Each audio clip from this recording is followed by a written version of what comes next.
70%. बघा 70 आणि 75 किती जवळ आलंय बघा. आमच्या युनिव्हर्सिटीमध्ये एक मोठा कॉन्फरन्स झाली. युनिव्हर्सिटी ऑफ कॉलोरॅडो म्हणून अमेरिकेमधली मोठी युनिव्हर्सिटी आहे. तिथले एक प्रोफेसर आहेत, त्यांचं नाव पण मला चांगलं लक्षात आहे, प्रोफेसर डगलस सील्स. तर ते कार्डिओव्हॅस्क्युलर एजिंग म्हणजे हृदयाचं एज, त्याच्यातलं ते ऑथॉरिटी आहे, जगातलं मोठं नाव आहे, सगळ्यात मोठं नाव आहे.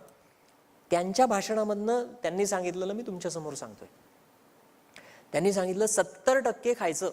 माझ्या ज्या काही क्षमता आहेत, माझी जी रिक्वायरमेंट आहे दिवसाची, मी तुम्हाला काहीतरी पुढचं सांगतोय.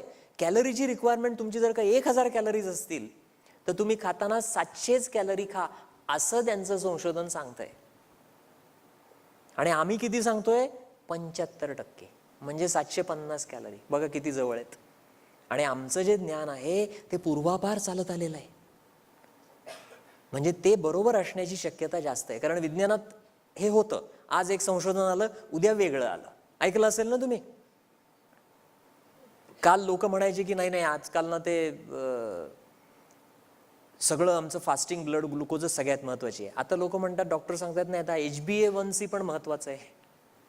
आता मी तुम्हाला पुढचं सांगतो, तुम्हाला उद्या डॉक्टर काय सांगणार आहेत ते. फास्टिंग इन्शुलिन त्याच्याही पेक्षा महत्वाचं आहे. येणार आहे तुमच्याकडे फास्टिंग इन्शुलिन, कारण आम्ही रिसर्चमध्ये फास्टिंग इन्शुलिन तुमचं वय काढण्यासाठी बघतो. फास्टिंग इन्शुलिन जर का खराब व्हायला लागलं तर शरीराचं वय, बायोलॉजिकल एज चांगलं नाही आहे, म्हातारा होत चाललंय. म्हणजे भले तुम्ही 50 वर्षाचे, पण बायोलॉजिकल एज तुमचं 60-65 असू शकतं इन्शुलिन खराब असेल तर. आता हे येणार आहे तुमच्याकडे हळूहळू. फास्टिंग इन्शुलिन आलं पण असेल, काही डॉक्टर्स वापरतात पण आहेत. असो, तर त्याच्यामुळे रिसर्च हे बदलत असतं, पण आमच्याकडे 75% कायम राहिलेली आहे. त्याच्यामुळे 75% बरोबर असण्याची शक्यता जास्त आहे. उद्यापासून नाही, आज संध्याकाळपासून पोटाच्या क्षमतेच्या 75% खायला सुरुवात करा आणि तुम्हाला 15 दिवसामध्ये फरक दिसायला लागेल. 15 दिवसामध्ये तुम्हाला हलकं वाटायला लागेल, झोप कमी होईल पण झोप चांगली लागेल, उत्साह वाढेल, शुगर तुमची कमी होईल, तुमची गोळी शुगरची असेल तर ती कमी करायला लागेल. आणि हा इतका पटकन प्रभाव तुमच्या शरीरावरती पडेल या एका सवयीचा. असं संशोधन पण आलंय की एखाद दिवशी तुम्ही चुकीचं खाल्लं, आता चुकीचं काय खायचं ते आपण बोलूच याच्यानंतर, पण चुकीचं खाल्लं पण कमी खाल्लं, तुम्हाला फार त्रास होणार नाही त्याचा. याचा अर्थ असा नाही की उद्या जाऊन सांगणार त्याने गंधारने सांगितलं ना चुकीचं खाल्लं तरी चालतं पण कमी खायचं, असा त्याचा अर्थ नाही. पण मी तुम्हाला एक उदाहरण दिलं. आता चुकीचे पदार्थ काय आहेत हे समजून घ्या. चुकीच्या पदार्थांमध्ये मी फार गोष्ट गडबडीची करणार नाही. पहिली चुकीची गोष्ट जी आपण खातो आणि जी शरीराला आपल्या सवय नाही, ते म्हणजे अल्ट्रा प्रोसेस फूड. बाजारात मिळणारं खाणं, package food, specifically chips,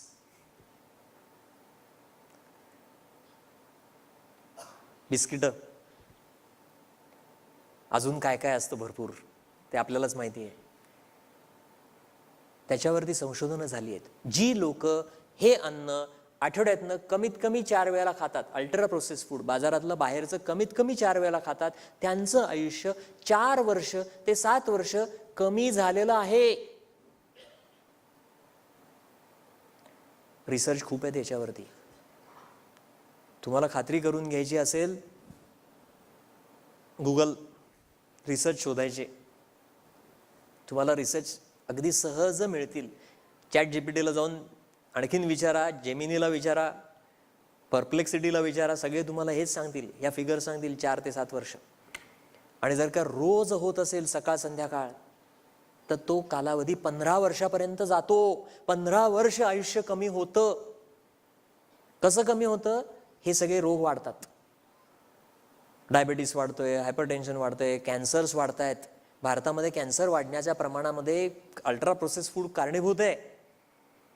ultra process फूडमध्ये काय असतं, तर बऱ्याच गोष्टी असतात. मी त्याच्यात जाणार नाही, कारण तो खूप मोठा विषय आहे आणि मला त्याच्यात जायचं पण नाही. पण मुख्य ज्या 3 गोष्टी आहेत त्या गोष्टी मी तुम्हाला नक्की सांगतो, आवर्जून तुम्ही लक्षात ठेवा. पहिली सगळ्यात महत्त्वाची गोष्ट आहे साखर. एवढी साखरेची आपल्याला सवय नाही. 50 वर्ष मागे जा. 50 वर्षापूर्वी तुमचे पणजी पणजोबा किती साखर खायचे, तेवढीच साखर माझं शरीर सहन करू शकतं. सणासुदीला आमच्याकडे गोड पदार्थ व्हायचे. आजकाल आमच्याकडे गोड पदार्थ अखंड चालू असतो. सकाळच्या चहापासून ते नाश्त्यामधल्या लाडूपासून ते जेवणामधल्या स्वीट डिशपासून, नंतर परत चहा, मग कॉफी, मग रात्री आईस्क्रीम आणि मग साजूक तुपाचा लाडू तर खायलाच पाहिजे. किती साखर आहे बघा, विचार करा. एवढ्या साखरेची माझ्या शरीराला सवय नाही. मग काय होणार आहे? साखर वाढली, स्ट्रेसनी साखर वाढते. मी नुसतं खाऊनच वाढवतोय. ती साखर सगळंच नुकसान करायला लागते शरीरात.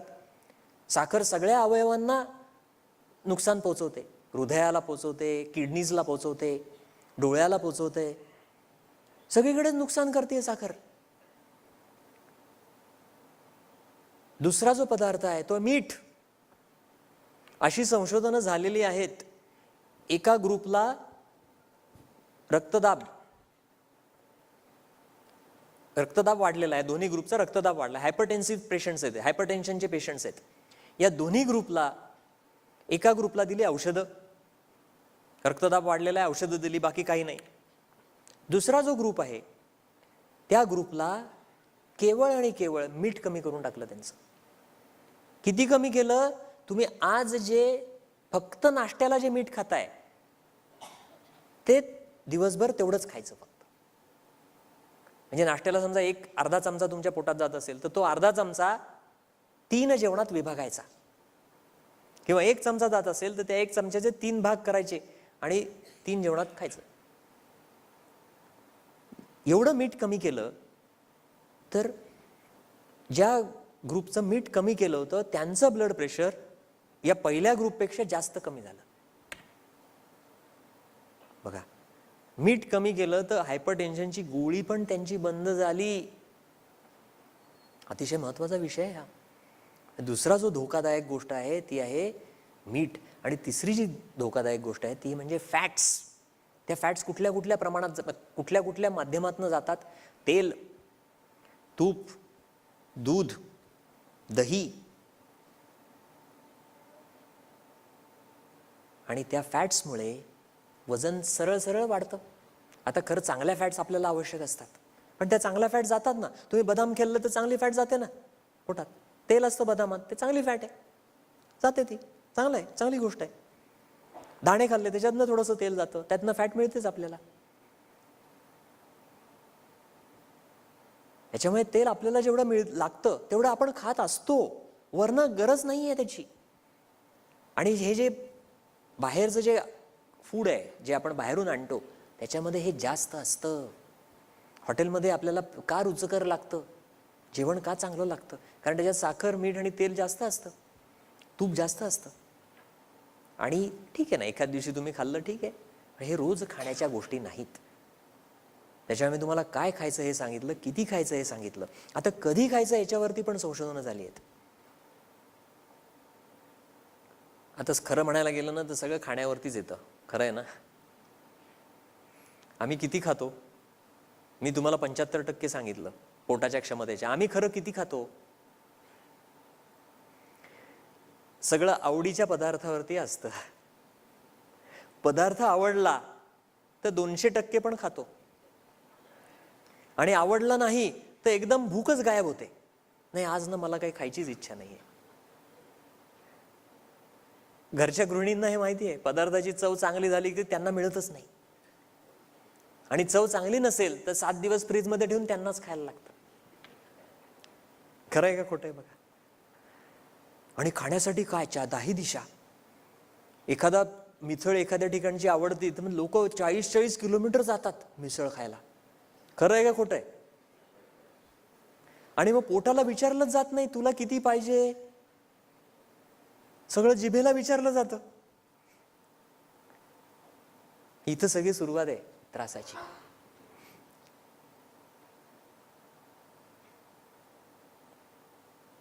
तर त्याच्यामुळे आहाराच्या बद्दल मी वर्णन केलं आपल्यासमोर.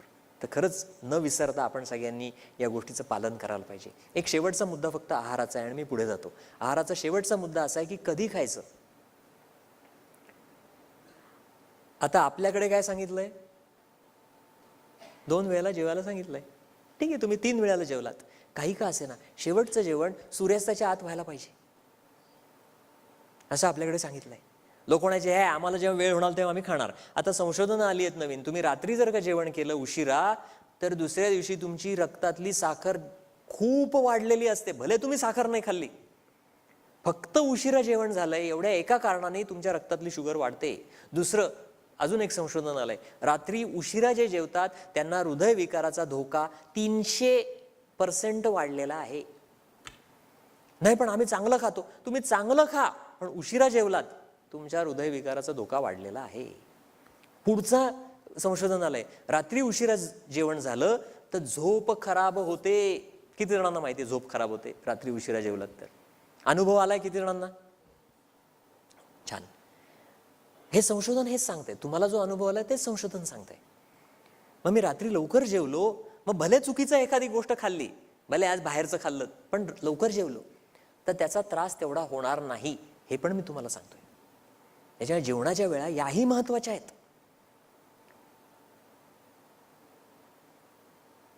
आता पुढे जाऊ आपण. जेवणाचं झालं, आहाराचं खूप चर्चा झाली.